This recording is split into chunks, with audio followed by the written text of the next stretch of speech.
Ésaïe chapitre 7. Prophétie contre Israël et la Syrie. Il arriva du temps d'Akaz, fils de Jotam, fils d'Ozias, roi de Juda, que Rétzin, roi de Syrie, monta avec Pékat, fils de Rémalia, roi d'Israël, contre Jérusalem pour l'assiéger, mais il ne put l'assiéger. On vient dire à la maison de David: les Syriens sont campés en Éphraïm, et le cœur d'Akaz et le cœur de son peuple furent agités, comme les arbres de la forêt sont agités par le vent.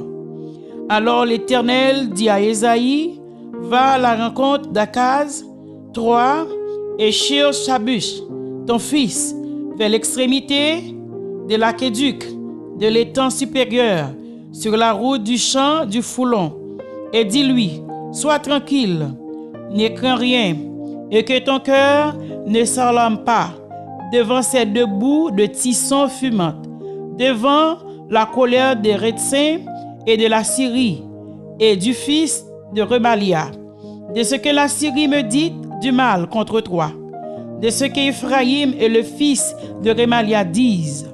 Montons contre Juda, assiégeons la ville, et battons-la en brèche, et proclamons-y pour roi le fils de Tabir. Ainsi parle le Seigneur, l'Éternel: cela n'arrivera pas, cela n'aura pas lieu, car Damas est la tête de la Syrie, et Rétzin est la tête de Damas. Encore 75 ans, Éphraïm ne sera plus un peuple. La Samarie est la tête d'Éphraïm, et le fils de Remalia est la tête de la Samarie. Si vous ne croyez pas, vous ne subsisterez pas. L'Éternel parla de nouveau à Akaz et lui dit: demande en ta faveur un signe à l'Éternel, ton Dieu.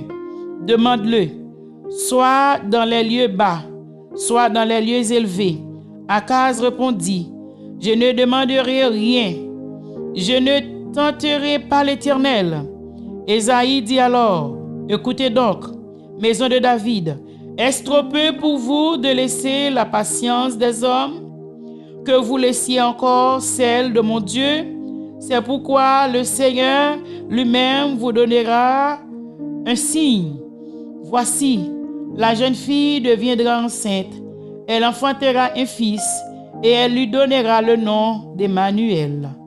Il mangera de la crème et du miel, jusqu'à ce qu'il sache rejeter le mal et choisir le bien. Mais avant que l'enfant sache rejeter le mal et choisir le bien, le pays dont tu crains les deux rois sera abandonné. L'Éternel fera venir sur toi, sur ton peuple et sur la maison de ton père, des jours tels qu'il n'y en a point eu, depuis le jour où Éphraïm s'est séparé de Juda, le roi d'Assyrie. En ce jour-là, l'Éternel soufflera les mouches qui sont à l'extrémité des canaux de l'Égypte, et les abeilles qui sont au pays d'Assyrie. Elles viendront et se poseront toutes dans les vallons désolés et dans les fentes des rochers et sur tous les buissons et sur tous les pâturages.